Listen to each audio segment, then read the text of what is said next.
Hello everyone. So guys आप सब कैसे हैं? उम्मीद करती हूँ कि सब ठीक ही होंगे। तो आज मैं लेकर आई हूँ ड्रैगन्स मूवी। फिल्म की स्टार्टिंग होती है एक गांव से, जहाँ हर तरफ तबाही मची हुई थी, जिसमें बहुत सारे इंसान मारे गए थे। पर वहीं एक छोटा सा बच्चा था जो इन तबाहियों से बच गया था। एक बड़े से ड्रैगन को देखता है। इसके बाद सीन शिफ्ट होकर 20 साल बाद की दिखाई जाती है। एक्चुअली में इस मूवी में हमें एक फ्लोटिंग वर्ल्ड को दिखाया गया है, यानी कि बादलों के ऊपर ही एक गांव बसा हुआ था।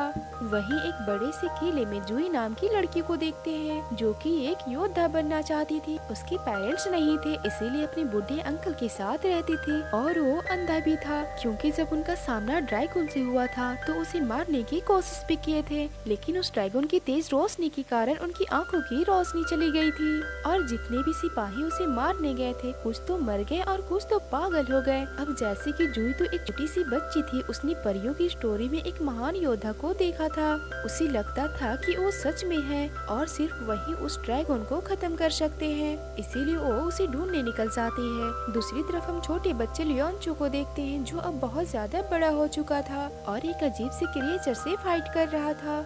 और अपने फ्रेंड्स गिज्डू और पैट हेक्टर के साथ मिलकर सारे गांव में पैसे के लिए खुद को ड्रैगन हंटर कहकर लोगों की हेल्प किया करते थे, लेकिन कोई भी उस पे यकीन नहीं करता था। वहीं उसे किसी की चिल्लाने की आवाज सुनाई देती है और उसी आवाज के पीछे जाते हैं। वो आवाज जूही की थी, जिसके पीछे कुछ खतरनाक क्रिएचर पड़े हुए थे, लेकिन लियांचू वहाँ पहुंचकर उन सब से बचा लेता है, जिसे जूही को लगता है कि लियांचू तो हकीकत में ड्रैगन हंटर है। फिर गिज्डू उसकी मदद के बदले में उससे पैसे मांगता है, लेकिन जूही बोलती है कि मेरे पास कोई पैसे नहीं है, पर मेरे अंकल बहुत अमीर है, जिसका फायदा उठाकर ये सब किले में पहुंच जाते हैं और उसके अंकल से मिलकर कहते हैं कि हम ड्रैगन हंटर है। उसके अंकल बताते हैं कि वो ड्रैगन हर 20 साल के बाद जिंदा होता है और हर तरफ तबाही मचाता है। अगर तुम उस ड्रैगन को खत्म कर दोगे तो मेरी आंखें वापस आ जाएगी और तब मैं तुम्हें बहुत सारी गोल्ड की कॉइन दूंगा।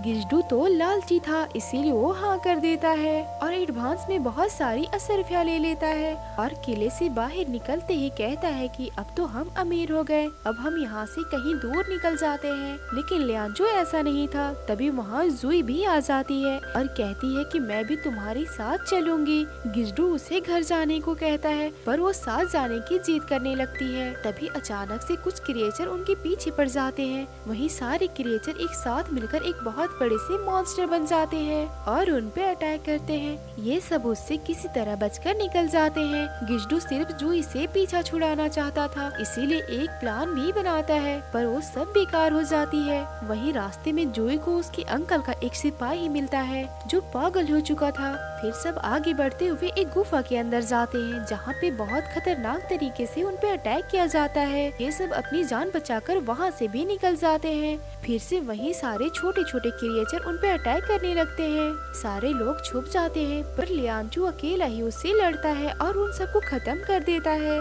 गिज्डू लियांचू को कहता है कि इस लड़की के चक्कर में हम सबको मरवा दोगे, हम उस ड्रैगन को हरा नहीं सकते हैं। लेकिन लियांचू ने तो तय कर लिया था कि वो ड्रैगन को मार कर ही रहेगा। जिसके बाद गिज्डू गुस्सा होकर वहाँ से चला जाता है, लेकिन रास्ते में वही दो क्रिएचर्स उसे परेशान करने लगते हैं, जिसकी वजह से वो वापस उनके पास ही आ जाता है। फिर हम देखते हैं कि उनके ऊपर कुछ खतरनाक मॉन्स्टर अटैक कर रहे हैं। इस बार भी लियांचू उन सब का सामना करता है और बचकर दूसरी जगह में आ जाते हैं। लेकिन अब जाकर उस खतरनाक ड्रैगन से सामना होता है, जो कि बहुत पावरफुल था। वो सारे चीजों को अपने मुंह के अंदर खींचने लगता है और साथ ही साथ जूही, गिज्डू और हेक्टर को भी अपने मुंह में खींचने लगता है।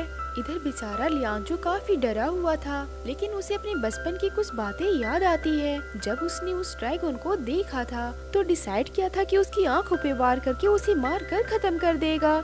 इसके बाद वो अपने पास में मौजूद 2 नीडल को लेकर उसकी आंखों की तरफ बढ़ता है और फाइनली उसकी आंखों को फोड़ देता है, जिससे ड्रैगन हमेशा के लिए खत्म हो जाता है और सारी चीजें ठीक हो जाती है और हर तरफ हरियाली ही हरियाली होती है। इसके बाद वो सब उसके अंकल के पास जाते हैं, जिनकी आंखें भी ठीक हो चुकी थी। लेकिन वो जैसे ही लियांचो को देखते हैं तो बोलते हैं कि ये कोई ड्रैगन हंटर नहीं है। उन्हें बिलीव ही नहीं होता है कि लियांचो ही ने ड्रैगन्स को मारा है। इसके बाद वो तीनों वहाँ से चले जाते हैं, लेकिन बाद में जूही भी किले से कुछ पैसे चुराकर वापस आ जाती है। फिर वो सभी एक साथ रहने लगते हैं। और इसी के साथ हमारी स्टोरी यहीं पे खत्म हो जाती है। तो गाइस आपको ये स्टोरी कैसी लगी मुझे कमेंट बॉक्स में जरूर बताइएगा। और अगर आपको पसंद आती हो तो इस चैनल को सपोर्ट कीजिए, सब्सक्राइब कीजिए और वीडियो को लाइक कीजिए। Thanks for watching. मिलते हैं नेक्स्ट वीडियो में, तब तक के लिए टाटा बाय बाय।